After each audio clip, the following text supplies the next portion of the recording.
Hello everybody, James here, Storytime with Dutch Mantell, special for the run-up to Christmas. Normally we do all the plugs, normally we do all the blah blah blah, but this time we're going to get straight to our special guest, and by we I mean Dutch. Dutch is going to introduce our guest, the Taskmaster himself. Take it away, Dutch. I have a man with me today who has graciously agreed to part with his time for him to talk with us. And this man goes back a long time. I go back with him years and years and years. His name is Mr. Kevin Sullivan, the devil himself. Kevin, how are you today? I'm fine, my man. I'm fine. Hey, I'm really happy to hear the numbers you guys are doing. Congratulations on you two guys put these shows together. Well, thank you. Kevin, you know, when I first met you, which is almost, it's a lifetime ago. Did you have that baby dinosaur egg that you had to sit on? I did. I had that. You know, when I first met Kevin, I said, "Where are you from?" And he said, "I'm from Boston." And I couldn't understand him because I was way down south, and he came down and nobody could understand Kevin. And he'd slowed down and we finally got it through our heads what he was saying. But he told me, and he was the first guy. He was the first guy I ever met that was really I thought was in wrestling. And he was still, he was still trying to get in, but I didn't know that. I thought he had already been there. But he actually taught me a lot just talking to him at the time. But Kevin, how long you been in this business? 53 years. 53. That is a lifetime. Yeah. So you've seen the old wrestling because you went through it. You participated in it. How would you compare it to the business today? Well, it's completely different. You got to remember, Dutch, you and I don't know if you remember this. Do you know you and I used to live together? Yeah. Okay. Well, we were working for your brother. Yeah. Who owned that territory, who had TV. Yeah. We used to go up to West Virginia. They had a territory in West Virginia. We used to work Bluefield, West Virginia on TV up there. Do you remember that? I remember that. I made one or two trips up there. It's all I could take. Yeah. We also went to Pittsburgh. I think when we broke into the territory, there were 37 companies in the business. I mean, I remember. Do you remember James will probably remember this guy for sure. Ric Steiner. James, you remember him? I know the name. I don't know Ricky Starr. I know the name. He used to go with ballerina slippers. Oh, yeah. I remember him. Huge draw. He was a huge draw in the 50s. He was a collegiate champion athlete in amateur wrestling. But his brother was a handball enthusiast, but he was went around the country. His whole job, he was a single guy. He would stay in YMCA and play handball and sucker guys into beating for handball. He'd start off like in the New England area for Paul Bowser and work 6 weeks. Then go to Pittsburgh, work 6 weeks there. Go down to West Virginia, work 4 weeks West Virginia. Work the Carolinas for 2 or 3 months. Florida, Georgia, he worked across the country. There were 1,200 jobs in this business. Yeah. When we first entered this business. So he stayed at where, the YMCA is? Yeah, he'd stay at the YMCA's. He was so tight. Cheap. Oh, yeah. How much was a room there, you think, back in those days? $2? $2 a buck. But it's okay. You've seen AEW, right? Yeah. You met Tony Khan? No, I haven't. Do you watch their show? Yeah. Occasionally I watch the show. What do you think? Well, I like that. Well, let me tell you this. It came on as the new kids on the block. They were given a chance, and they did something. I know the wrestling business has changed. You have to change in life, but you don't air your public problems out to the country. Just think about this. And how long have they been in business? 4 years, right? Yeah. CM Punk. Mm-hmm.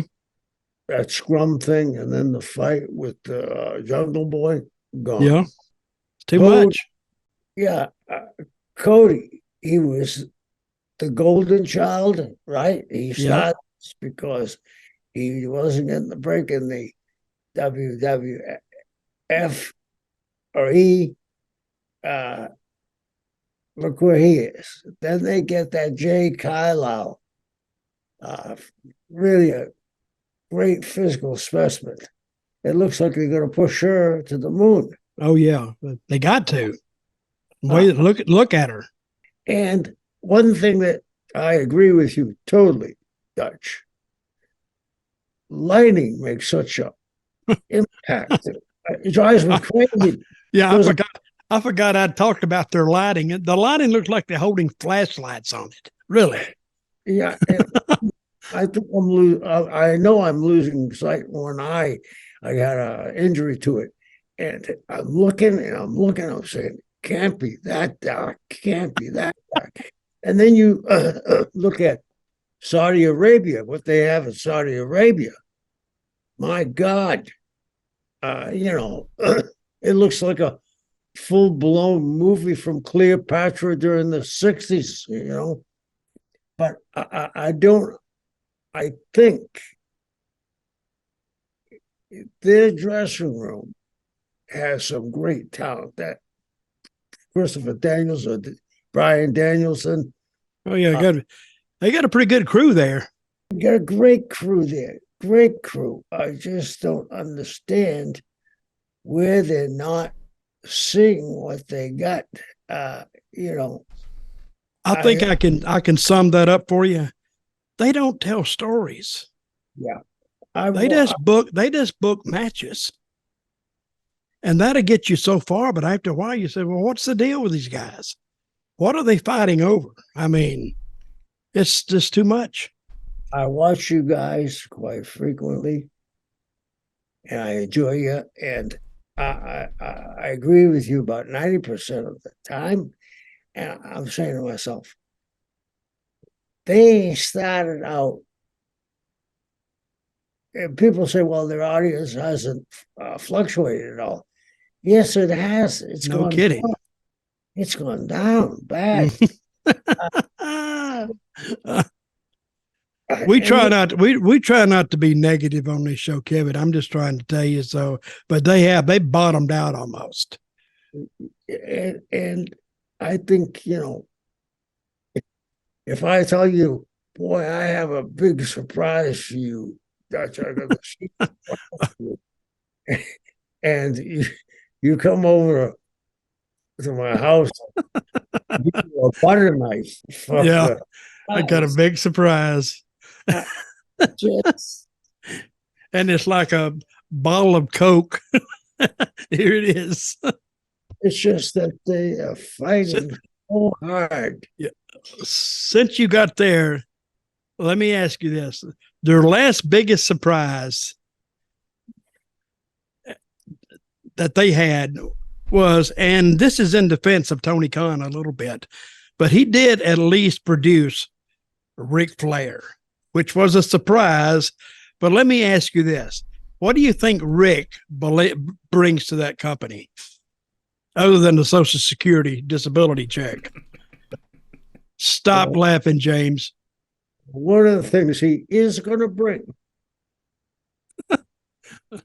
people are going to say it's going to cause controversy because this, Dutch, he's been in and out of. I was there in 1989 when they were trying to get rid of him then at WCW. They can't get rid of him. He And won't go away. he is over now more than ever has been in his life.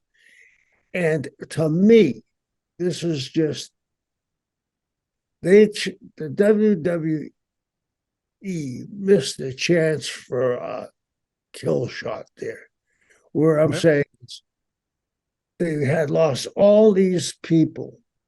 AEW, why give them a chance to get a heartbeat? You could have had people.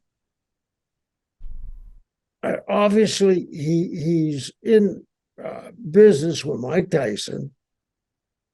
He's got his whole line of gummy bears coming out. He could bring something significant to the table and give them a little jolt. I mean, I don't see him wrestling, but hey, seeing Ric Flair talk for a segment of 12 minutes is a lot better than seeing some of their stuff that they got. So Did you see Flair's last match? Yeah, I heard you say. I certainly hope so. Right? I heard you say the joke. I was watching it, and I actually thought he died. He said he had 2 heart attacks, he passed out twice. Oh, it was. If it wasn't his last match, I certainly hope it was. But this is what I think he's going to do in AEW. I think he will talk Tony Khan into having one more match. And he did bring that sponsorship deal with him in his defense. So we'll see what he does. That's why people watch wrestling. I don't know what they're going to do. I'm just sit here and said, I think they're going to do this. I don't know what they're going to do. And somebody else would say, well, I think they're going to do this. That's why we watch the show, to see what they're going to do. Did you get along with Flair in WCW, or do you get along with Flair in general? I got along with Rick really well. Okay. When are you going to have your last match? I want to come to it. I had a long time ago. When did you get out of the ring? 8 years ago, I think. 8 years ago. And where do you live now? I live in the San Juan Islands in the Pacific Northwest. Oh, thought you said you were in San Francisco, no? I said I was on the same time as San Francisco. I see. Well, I've been hit on the head a couple 100,000 times. So yeah. You've been to Victoria Island when you were at the WWE. You worked in Vancouver, right? I did, yeah. Okay. Don't remind me. I'm in those islands right off of Vancouver, but on the United States side, the San Juan Islands. But you're still in the United States. Yeah, I'm still in okay. There. While I got you here, are you familiar with Billy Corgan? Yes. Did you see the last deal they did on the NWA pay-per-view when they shot to the table with Father James Mitchell? I want to know how. Who okayed that? Who said, oh, that sounds like a good idea. We're on the verge of getting a brand new platform. Oh, God, that sounds great. Good. Oh, yeah, let's do it. I mean, lions and tigers and bears, oh my, it was hookers, cocaine, and alcohol. Oh my, I mean, what were they thinking? And it was straight out there, straight in front of them, laying out the coke, doing the snort. Oh my God. I said on the show, that gives the term, let's take a bump, a whole different meaning. And when I saw that, I said, damn. I'm saying we used to really, back in the day, joke about that. We need to show them what goes on behind the scenes. Well, they did. So I don't know, but I actually popped for it. It's not good for them. The CW network may not even take them now unless they put them on the app. So I don't know. What did you think of that spot? Well, I thought, I mean, I was shocked. I was actually shocked. I was shocked too. I said, I cannot believe whose idea is this? Who did this?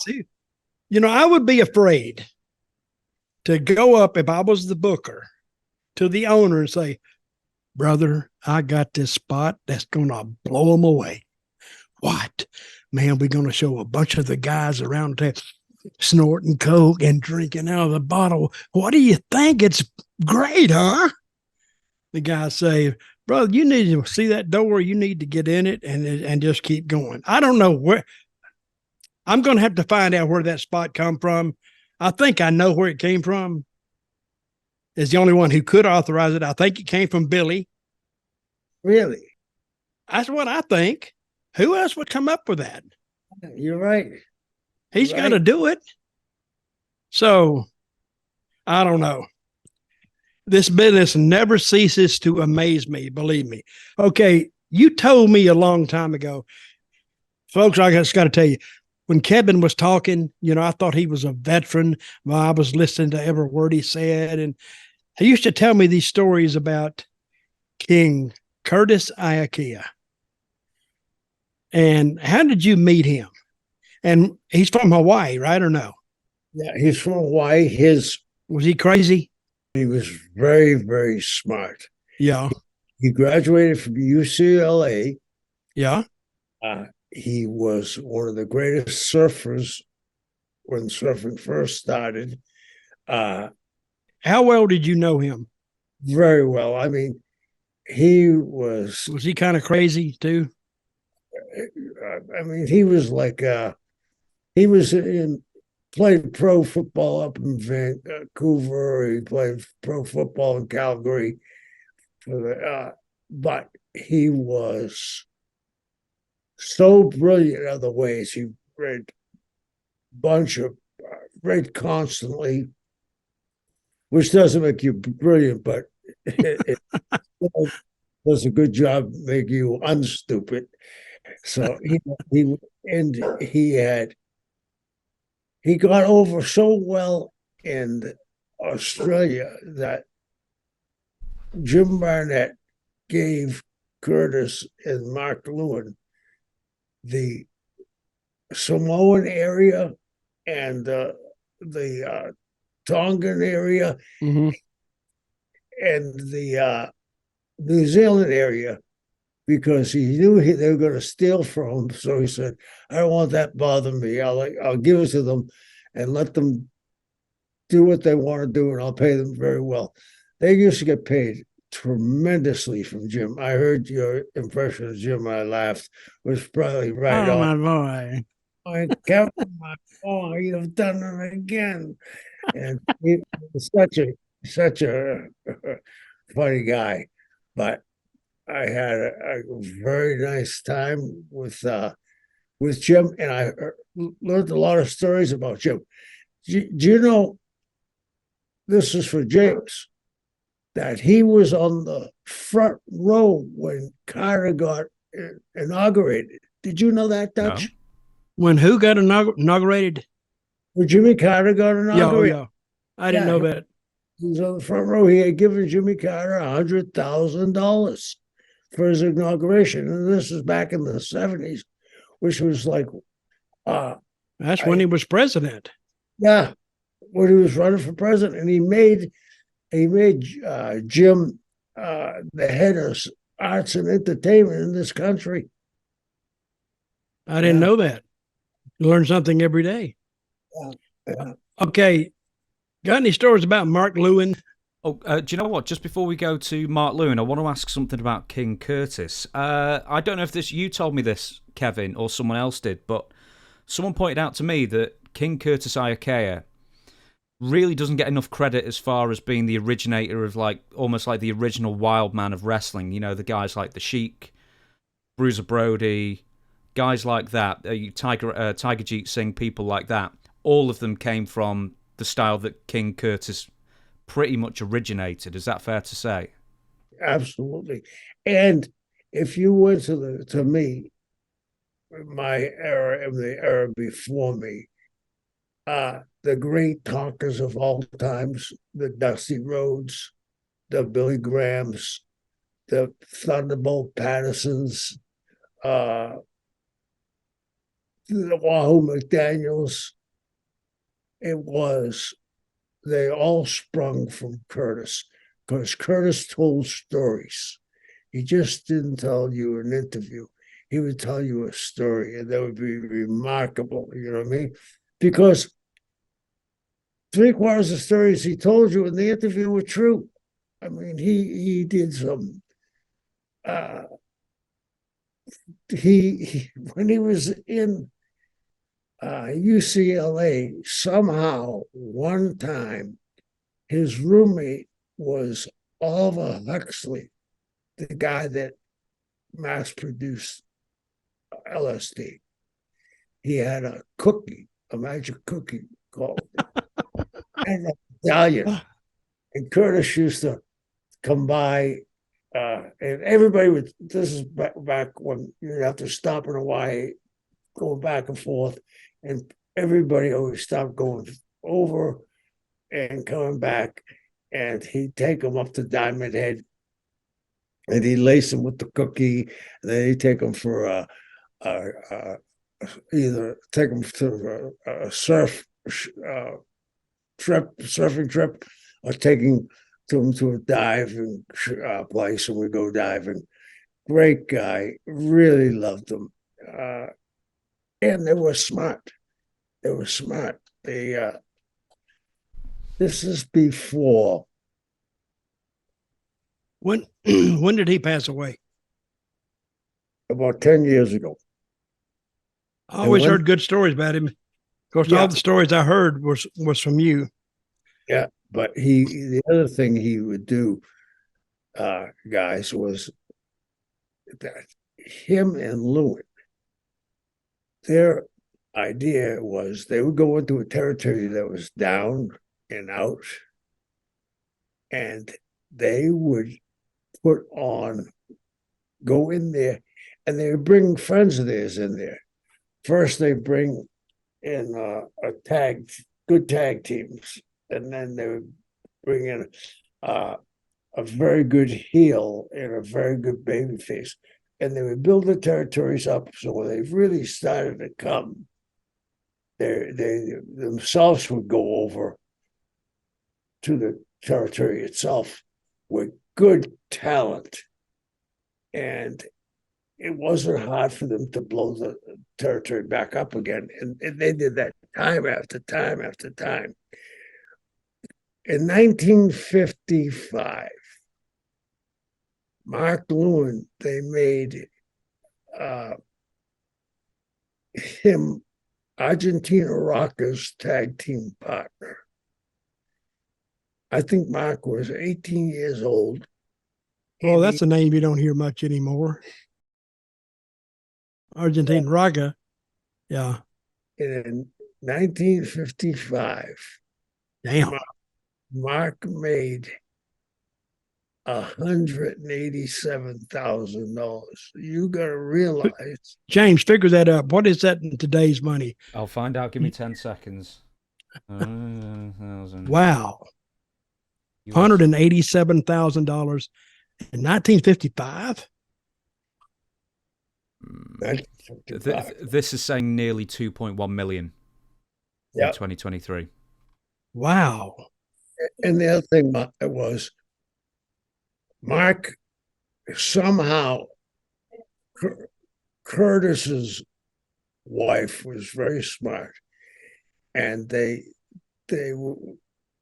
if Mark moved to Singapore, they lived in Singapore. Mark moved to Curtis moved to Samoa, they lived in Samoa. But his wife was smart enough to know taxes. She was a tax expert.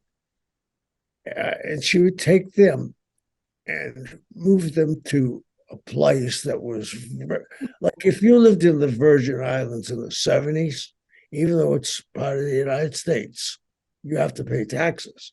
Mm-hmm. That was the desk there. Island time. Dutch, you spent enough time in islands, you know. Mm-hmm. You know how shit just sits on the desk. That he made a lot of money by not paying taxes. That son of a. Yeah. What the heck? Yeah. Hell, they'd put me in jail for that. Yeah. They actually threatened to put me in jail.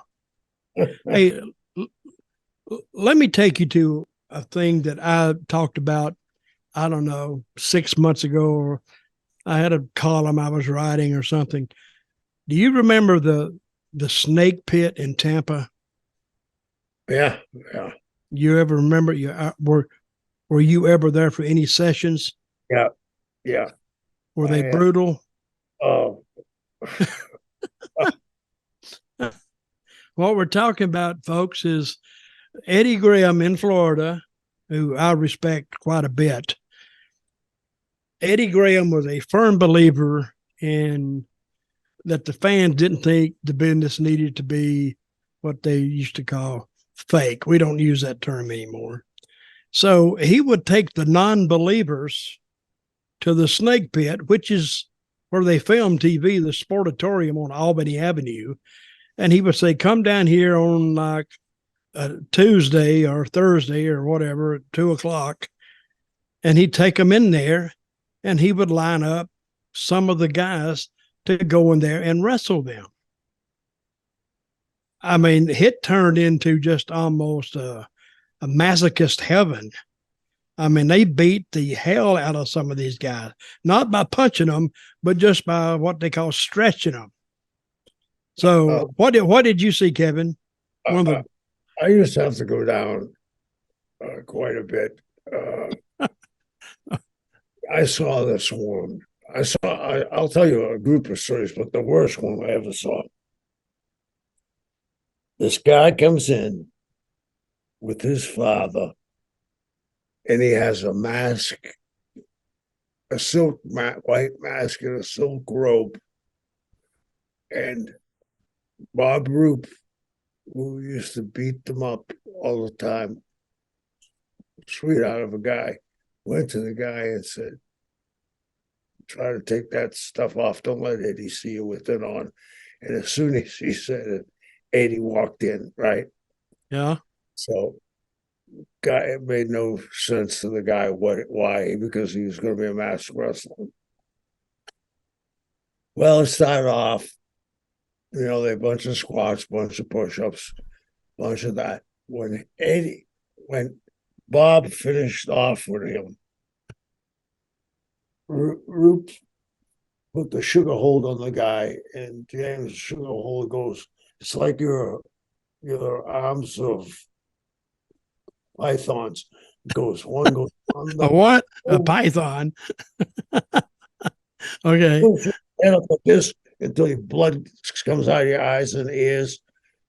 I mean, it's a brutal thing.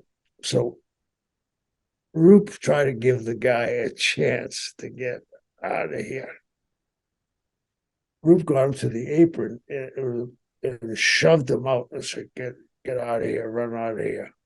So when he shoved him out of the ring, the guy hit the ring and took off running. And when he did, and he got to the door was locked with a bolt. And he was shaking it, and he was saying, oh God, no more. And he started yelling out, my name ain't God, it's Eddie Graham, and I'm going to kick the shit out of you. And he pounded him. Wow. James, he pounded him so bad that I thought he was going to kill the guy. I actually did. That after he was in a hollow, blood and pus, Eddie opened the door and kicked him from the back in the balls. And kicked him out the door. Out the door. The guy went running. The guy ran to the next corner. So maybe remember across the Albany. He was the next corner. The next thing, the cops came back with the guy. This is not funny, but it is kind of funny. The cop said, Eddie, listen, we don't care what you do to these guys. Some of them probably need it. But brother, if they die and it turns out to be they came out of the school, there is no protect you. You know, Eddie could do, as you knew, Eddie could do anything in that. Yeah, he could. He could. And they said you'll lose everything you've worked for, because Eddie used to support everything they did. Everything. They loved him down there. Yeah. He was well connected politically. They listened to him. Eddie had a lot of sense too. Yeah. Is this true, Kevin, that he was well respected amongst the other bookers in the country? Oh, I'll tell you how well respected he was. I'll tell you a couple of situations. I'm going to save the last one because it's so wild. Okay, I'm working Kansas City, and I was making about $700 a week in Kansas City. But Pat O'Connor liked me for some reason. I don't know if it was Irish or whatever. But he booked me with him every Friday in St. Louis. So I was making $700 or $800 just in St. Louis. So instead of making $7 for the week, I was making $15 for the week. So one night I'm there, and it's race against Holly. And it was the time that Race had the belt, but he was going to drop it. He was going to drop it to Rick, but he was going to drop it like 3 months. So he said, Kevin, get Eddie on the phone for me, will you? And that's before we had, cell phones. So he calls, I call Eddie, and he said, yeah, put Pat on. I put Pat on. They worked the finish out completely. They finish completely. Eddie puts Race and Flair on. Then the biggest one, I've kept a secret for a long time because I didn't want to hurt anybody's feelings, but everything's changing. The wrestling world has changed. Mike and Eddie would get in fights sometimes, real bad arguments, and I would become the surrogate son for Eddie. And I mean, he had a girlfriend, Eddie, and it pissed Mike off. So Eddie would fly me to like Jacksonville on Thursdays, and he would fly me and some other guys on Wednesdays to Tampa. Well, on Thursdays to Jacksonville, him and I went alone. On Miami, he would, if he didn't fly the guys free, he would rent another prop duster, and they would fly with him, right? So what it was Eddie was only 44 years old. Think about that. That's why Eddie was so successful. He was only 41 years old when he retired out of the business full time. He did work occasionally, like once a year. And it was a strange thing. Back then, all the territories that went out of business because they stayed on the top for such a long time. And he was so intense about getting young guys over, and yet he knew who had talent and he knew who didn't. What year was this? This was in 1977, but this had nothing to do with Florida. This had to do with New York. And Eddie was saying, and they were tag team partners in Florida. Do you remember that? Kern and Backlund? Yeah. And he was saying he wanted to remember the problems he had with ethnic stars, Bruno and Pedro almost got Pedro almost got Mulligan stabbed to death with the pistol and the knife in Where was Boston. this at? In the Garden or? Boston. Mm-hmm. Boston was a bad town anyway, right? Yeah. So he wanted to go and give a clean slate. No ethnic champions. He didn't want a bunch of Puerto Ricans at the time jumping on an American heel. Mm-hmm. So they were. I was listening to him, and he kept going to me 1 minute, 1 minute.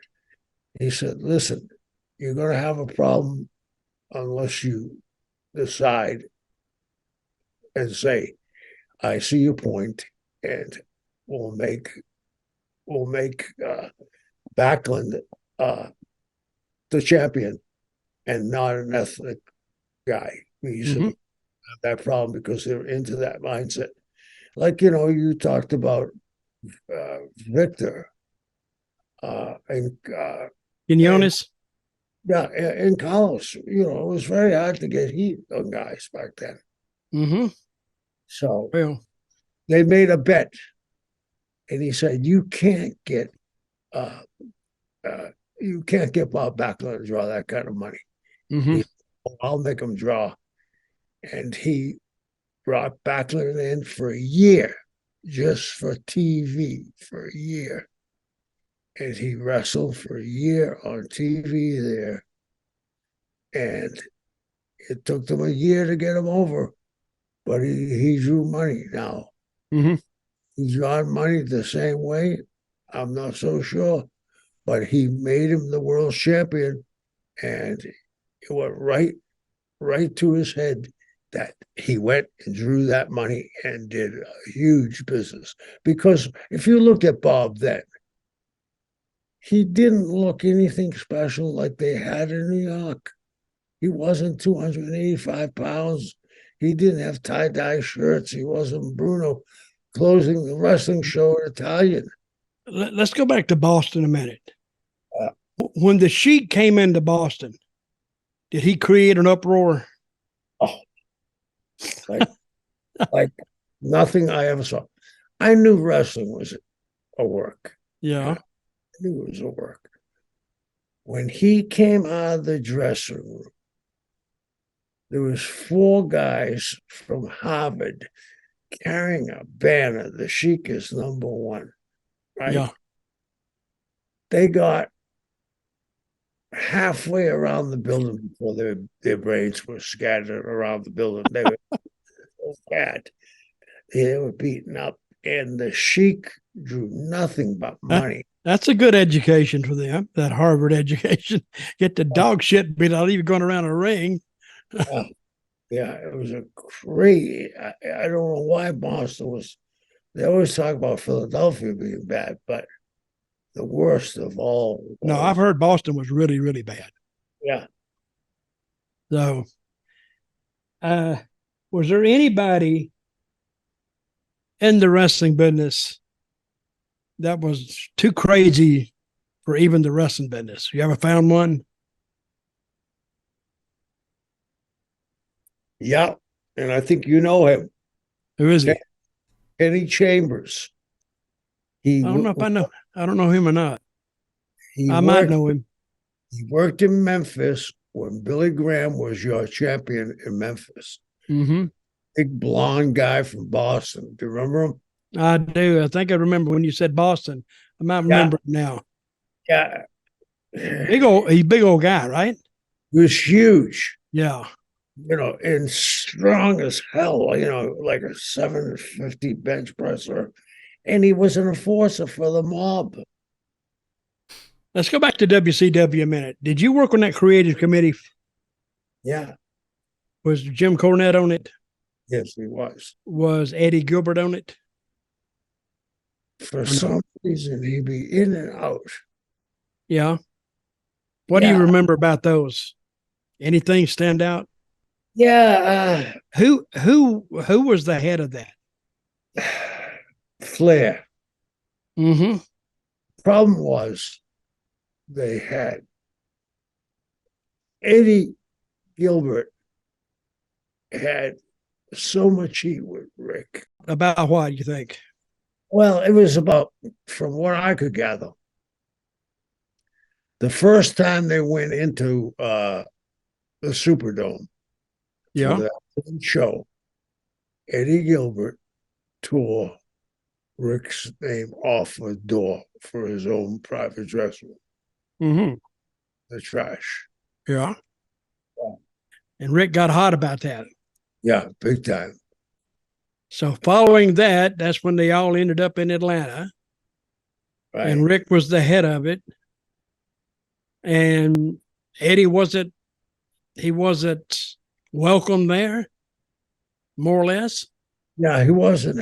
Eddie was always looking for something. It was like he wanted to turn over a boulder and find a pot of gold. When I met Eddie, he had two heroes in the wrestling business. One was Terry Funk, and one was Jerry Lawler. That was his heroes. I would watch him night after night on some of these spot shows, and one night he would be Funk. It was all Funk. He'd do all Funk stuff. Then the next night, he'd be Lawler, do all Lawler stuff. I used to ask him in the dressing room, I said, "Who you going to be tonight, Eddie?" "I don't know. I hadn't made my mind up yet." Then he would go to the ring. And he's right. He was looking for something. He wanted to be a big name in the wrestling business. And I don't blame him for that. Because if you don't think you're number one or you got the talent to be there, you shouldn't be there. You should think I got just as much talent as the next guy, and blame it on creative or blame it on something. Never blame it on yourself, of course. But if you don't think that you belong to be there, you need to get out and do something else. But he grew up, of course, his daddy was a wrestler and his brother was a wrestler. So he had it in his blood, but it just never materialized. It never materialized for him. So, but I knew he kind of had heat with Rick, but I never knew what. I thought it would be over more than just tearing a name off a door. Did he tear the name off the door in the Omni in Atlanta? Well, he was in New Orleans. He tore it. That's right, Superdome. Yeah, he just ripped it off.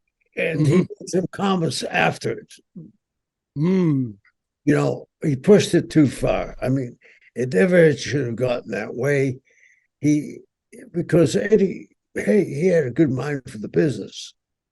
But let me add something to that. Eddie had a good mind for the business, but he never was able to turn it off. It's like you flip the light on. Yeah. The light stays on all night and all day. And pretty soon that bulb burns out. I think he didn't have any downtime that he wasn't thinking about pro wrestling, and it will burn you out if you keep thinking like that. So, and like I said, his daddy was a big star in Memphis, but what I'm saying, during the creative meetings, did Eddie speak up? He knew how to sell something. You've been around. Where I can really sell something, but 3/4 through the sell job, you start to see holes because someone brings something up. And you say, "Oh, I can see where this could end up in a bad gig." And it just got to be, you say to yourself, he took it personally when you disagreed with him. He took it real personal. So did Eddie ever say anything like publicly about Flair? Yeah. He would say things, and I hope I'm not speaking ill of the dead because he was a very smart guy. But he would say stuff like, "Oh, man, I wouldn't have done it that way if it flopped." You know what I mean?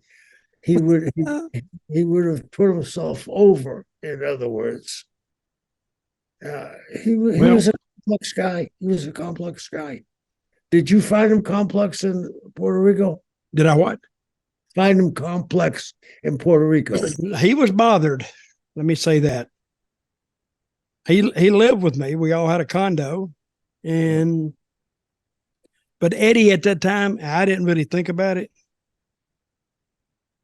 But Eddie had a problem with pills. And I didn't find out till later that if somebody has a problem with pills, Puerto Rico is the last place you need to bring them. Because you could walk down to the drugstore and get all kind of pills without a prescription. They would just fill them. You say, hey, give me, I don't know, 50 Vicodins. Okay, here you go. Give me $12. Okay. The drug dealers hated them. Because they were dispensing those drugs. I mean, but Eddie was just, he would get on them. And I've seen him sometimes. He said he had pain left over from his car wreck he had up wherever he had the car wreck up north around Boston or New York. And I understood that, but he took those pills and he abused them when I think he didn't need them. But hey, it's not up to me to tell him you're taking too many. Yeah. But so anyway, I found Eddie, and Eddie quit on me down there. This is not a discourse about Eddie Gilbert. I brought him in because he had burned his bridge in Memphis because Lawler got tired of, he knew how he would do. He would come in and stay a while. He'd just leave without a notice. Then he went to Smoky Mountain and then called me and wanted a job because I was getting ready to leave anyway. That's another time. I brought him in, and he just left Jimmy without a notice either. Recently, Dutch has told the story about when he went to WCW. He talked to Jim Herd, and then they gave him a start date, and then basically took away the start date, and they wouldn't let him start essentially until Dutch drafted a legal letter to WCW and Jim Herd threatening to sue them if they didn't hire him and start him on the road immediately. Is that right, Dutch? Have I told that right? Yeah, that's right. You ever heard that story, Kevin? Oh, I love it. Well, I got a start date, and then the start date come, and I didn't hear anything about it, and I called and couldn't get a hold of anybody, and then called, and it was like 2 weeks after the start date. Finally, I get Herd on the phone, and I says, hey, I had a date to start on so-and-so date, and nobody told me nothing. Nobody booked me. Nobody sent me up. Nobody told me anything. Am I starting? He said, well, that's not my department. I said, well, I'm going to tell you what. I'm going to go see an attorney, and you're going to be served a letter. And if I don't start, I'm going to sue you guys. So I went to the lawyer, paid him $50. He wanted $100. I got him down to 50, and we sent him a letter and says, I'm going to sue you guys for the attorney came up with some term, and he booked me over the phone. He said, all right, you start whenever, like next Monday. And he gave me a date, and that's how I started there. Stayed there 2 years, but they wasn't even going to start me. So when Herd was there, I found it was totally out of control. When you were there, when Ole, who did you like booking better than anybody else? Dusty, Ole, or Ric Flair?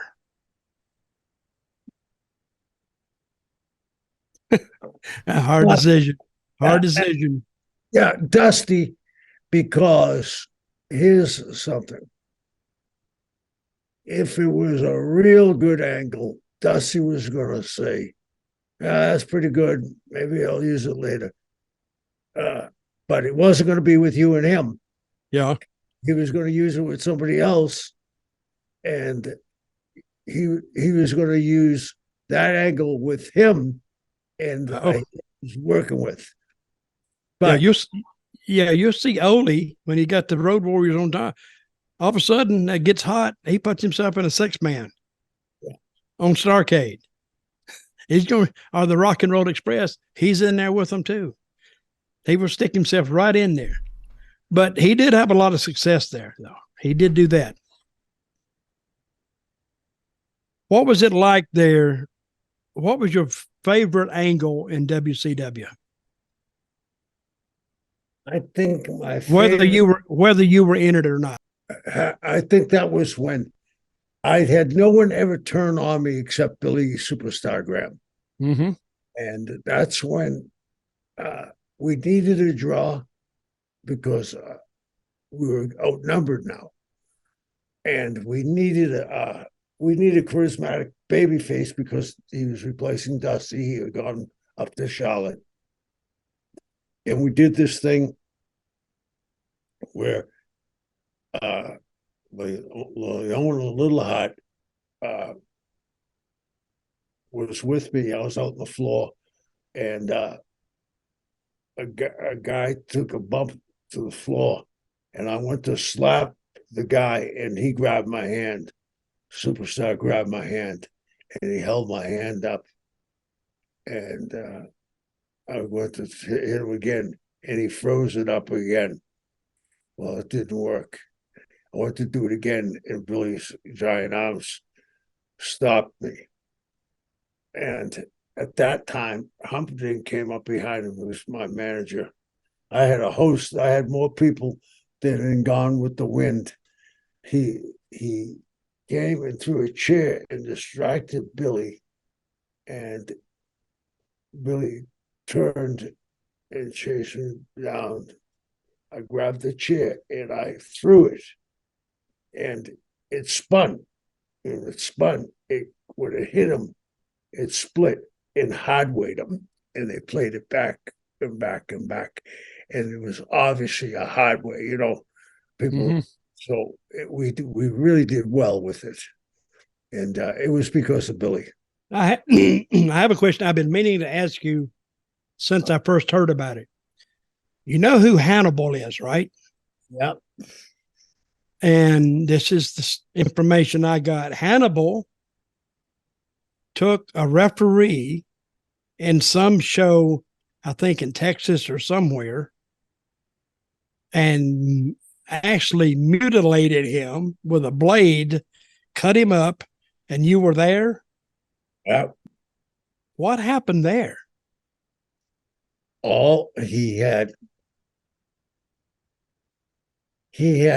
gone on. I think he has a form. He's a different type of guy. You think? He is. There's something. Did you know him personally? Yeah, Hannibal. Yeah. Don't I you know. think, I've done his podcast. you think there's something different? I think he's autistic. I was going. That's what I think because of the way he talks. Yeah, he talks in a monotone. I was getting around that by saying, I think he's not autistic. Is that he's what's the other one? There's autistic and like Asperger's or something. Asperger's. Yes, thank you. Got caught on the roof of my mouth. Asperger's. And like you said, Dutch, he talked to them. He would monotone. Was he drinking that night too? Well, listen, he wouldn't. He was a very nice guy to me. Mm-hmm, me too. Very courteous. But he's probably heard about our vicious side and how mean we can be. So he probably heard that, backed him off a little bit. But so go ahead. He's a nice guy.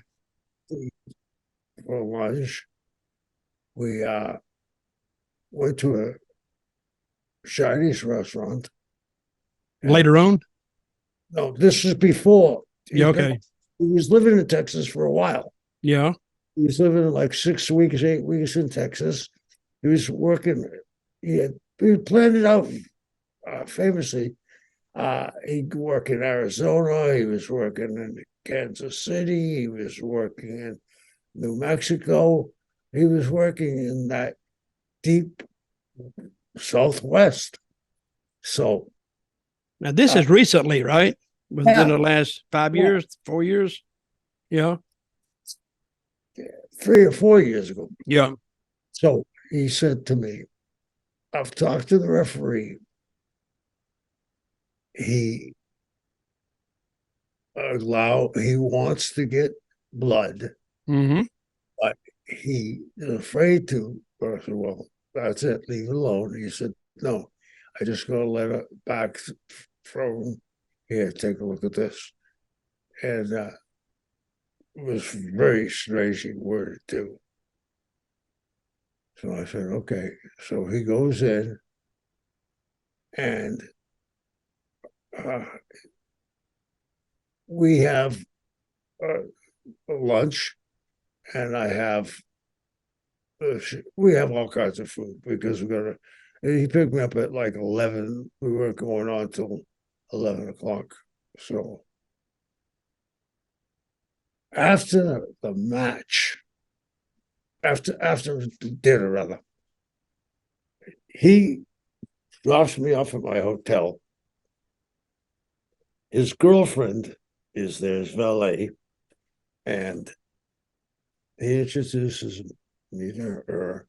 She's a very nice girl, and I don't see her anymore.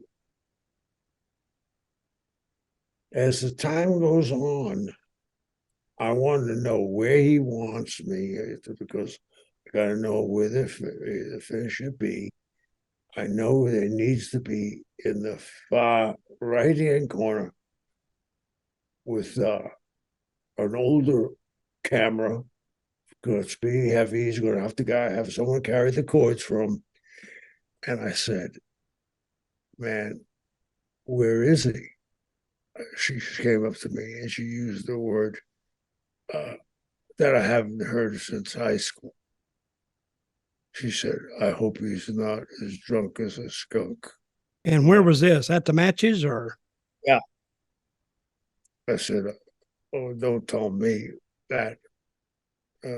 She said, who was he working with that night? You remember? I think it was Carlito, I think, that night.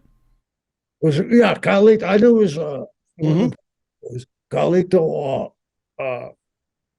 So after the match, after the match, and he grabs that referee. And didn't you go out there and did you ever go to the ring? I went to the ring. Yeah.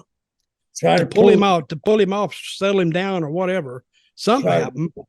Try to pull him off. Yeah. So pulling him out, the referee had a couple of friends there that jumped in and knocked him off of him. Knocked Hannibal off the referee. Yeah. There was a stretcher there. They got the guy on the stretcher. He then attempted to get back on. I said, hey, calm down. You got to let this guy down, alone. You got to let this guy alone. He said, oh, yeah, I got it. But the thing that amazed me is they got him into if you saw the whole thing, you would think that this was a prearranged plan to get him in, like you would at an angle. Yeah. Like an angle. Yeah. It was a shitty thing to do because he trusted him. The referee trusted him. What? The referee trusted him. And he couldn't use himself. And the other thing was he couldn't have trusted him. He trusted him with his life, and that was the wrong thing to do. Oh, yeah. Well, yeah. Whose idea was that? Hannibal's? Yeah. He thought he was going to bring back pro wrestling as he saw it as a kid. He thought these nuts. Revive pro, and they won't be able to tell you if it was a boy, a boy or a girl, or to have matches. we be able to have the people. Could you imagine him back in the territorial days? How the guys would be on him? Oh, because we had to entertain ourselves. right. So a lot of times we entertained ourselves at the expense of one of the other guys. Now, I was always kidding, but I could see some of these guys would get bothered. They would drive Mr. Hannibal completely crazy. He'd leave. Sean, James, you got any questions for Kevin? No, I've got a request from you. Don't call me Sean. I'm sorry. I don't know why I called you Sean. You have flashbacks. Well, I do. Why? Because I've been no, not that Sean. I've been dealing with another Sean. It's about a whole separate deal. So anyway, you have any questions for him? Yeah, just as a follow up to that, and I'll ask you a couple more, just sort of wrap it up, really, Kevin. Hannibal then came out and said he tried to make an excuse about stabbing the referee in the head dozens of times by saying he couldn't see through his own mask. And I think that was the best sort of excuse that he could come up with. Do you buy it? No, I mean, here's the thing. It was difficult to see through it, but are you trying to tell me that's the first time you put the mask on? There was a huge gape hole in it. Was it a lot of blood? On his head? Oh, yeah. You know what's crazy? Dutch? It didn't come right away. Like the time about the Japanese guy. Yeah. It didn't, it wasn't a lot of blood, but then it started to bleed. His was almost no blood at all, right? And then it was like, it seemed 4 or 5 minutes later, it poured blood. It was crazy. Was the referee scared? At first, he wasn't. Till he got poked. Till he got stabbed a couple of times. Oh, goddamn. The hand grenade went off in his hand. You know what I mean? Oh, my God. So where was that? That was in Texas, right? San Antonio, yeah. Oh, my God. Well, so any questions, James, wrapping this up? I've got quite a few.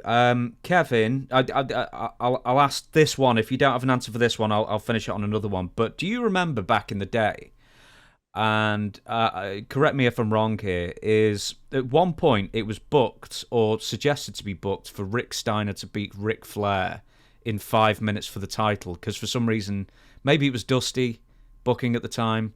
Dusty was really upset with Rick over something, and he decided to book him with Ric Flair and basically with a shooter and wrest the title away from Ric Flair as punishment. Is that right?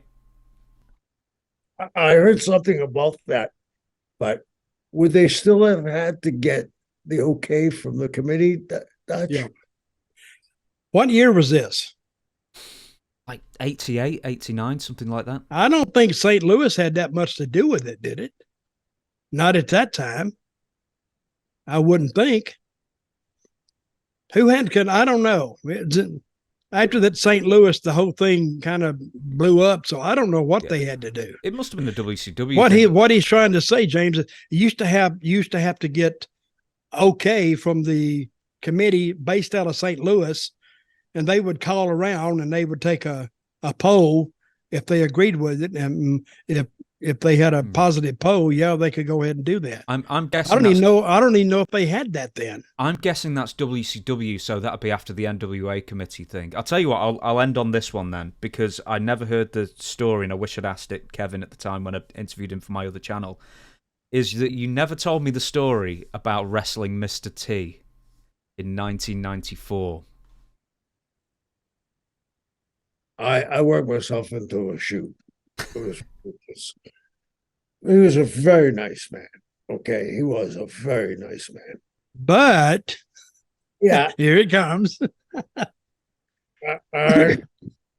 Jimmy Hart, who Jimmy's not a shit disturber at all, unless it's you and him by yourself. He said, "Hey, he's going over. You're doing a job for him later on this whole week. We're going in.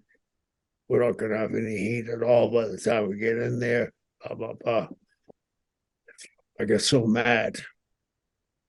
It sinks into on me that he had one of those, when you're chubby, you wear one of those girdle type things that pushes your belly back in. So I'm so mad. I don't know why, but it got to me.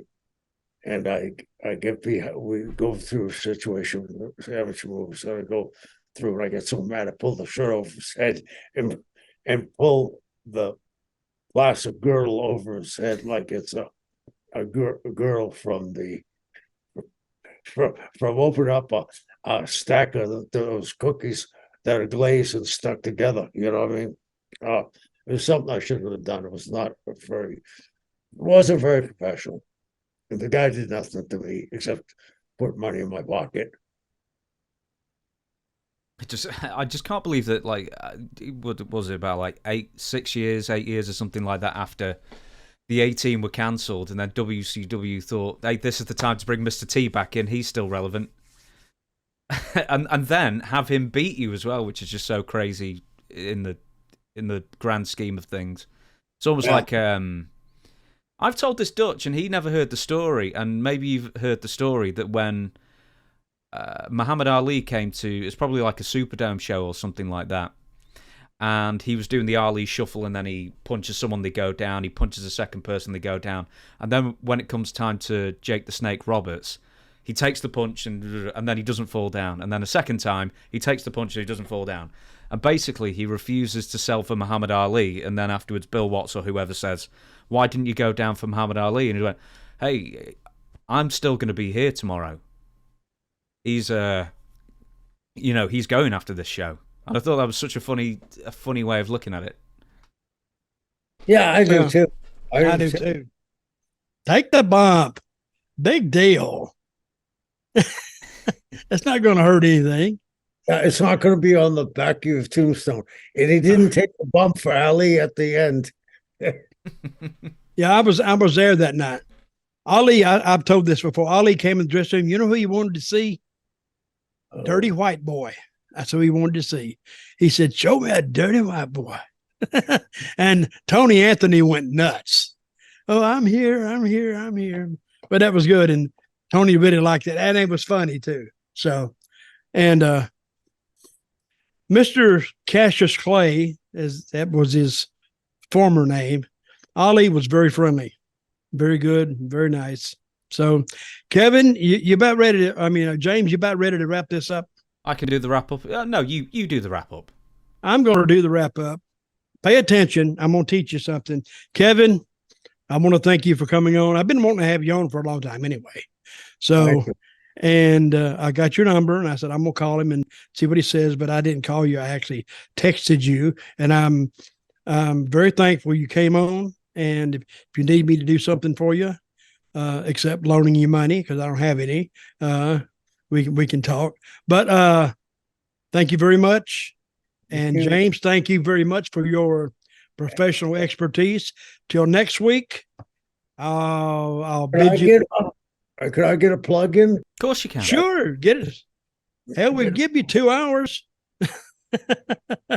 Get the plug in. He's gone. Hopefully Kevin's fetching something. No, he's fetching. He is fetching something. All right. This is going to be. Let me see that. What's that say? Old school. Yeah. Where can we get it? You can get it on Amazon. Yep. And it's starting to take off a little. Yep. Hold it up a little bit. I don't see that cover.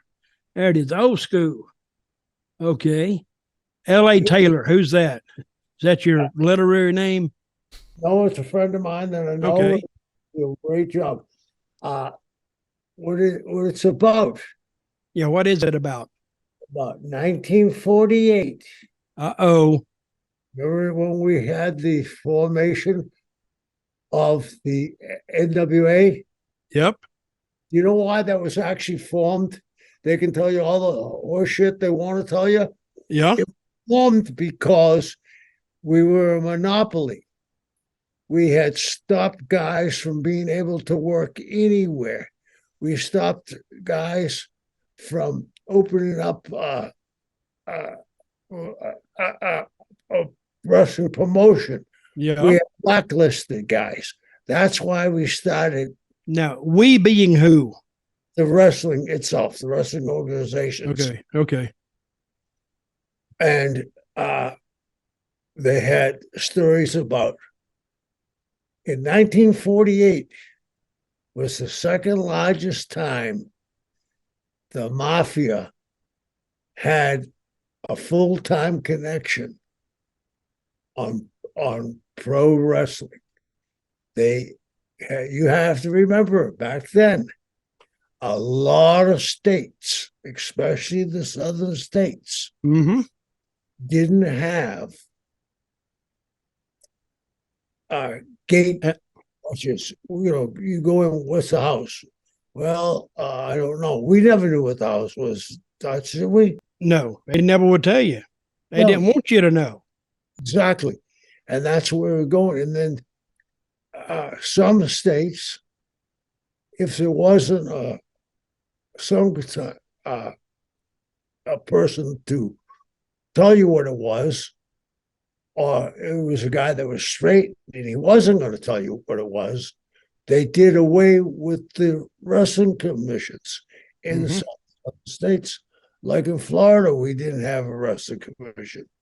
There was parts of Louisiana that didn't have a wrestling commission. The northern states did. Yeah, because they were associated more with the mafia. The not the mafia, the other way around. They were more associated with it being entertainment. You know what I mean?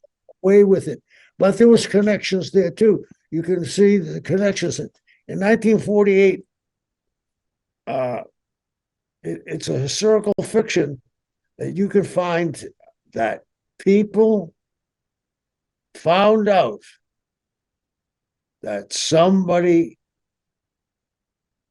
had control of it. And do you remember the move when we were kids in the business, the Dizzy Davis, where you would back me into the ropes? I put my hand on the back of your neck, put my leg in between your legs, and flip you over. That guy, Dizzy Davis. I remember the name.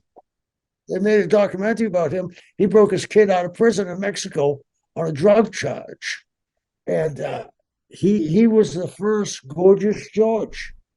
So it's a very interesting book. It goes to how it changed the world, where up until that point, Dutch, there was never anything in any magazines, were there?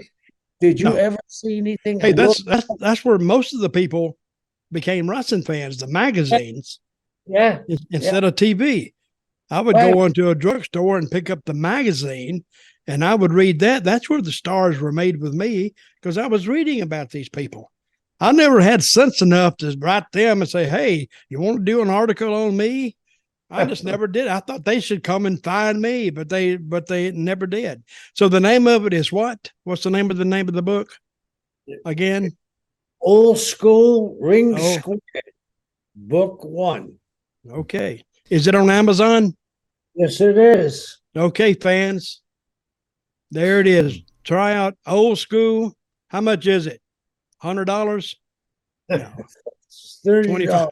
Oh, $30. That's a good buy. That's a good deal.